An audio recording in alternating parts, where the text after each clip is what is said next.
Ginigisa ang kanin na may century egg at giniling na karne. Umaalingasaw ang bango ng kawali. Hindi pa dito nagtatapos. Dinakot ang maraming silantro at isinaboy sa kawali. Diyos ko, nakakagulat na eksena. Mahirap tanggapin kung hindi mahilig.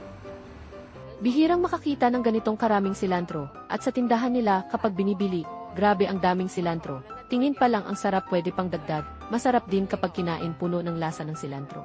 Sobrang plus points, kung mahilig ka, kapag maraming silantro mas ganado, may mga espesyal na pagkain lang na may silantro. Halimbawa ang madalas kainin na miswaso, parang walang kaluluwa kapag walang silantro.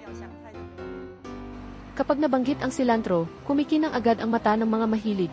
Food mall sa Taichung may cilantro festival. Hindi lang adobong pork rice, punong-puno ng cilantro sa ilalim, may patong ding cilantro ang Japanese curry pork. Pati pork blood cake at Hainanese chicken rice, hindi rin tinipid ang cilantro. Maraming cilantro lovers ang dumayo.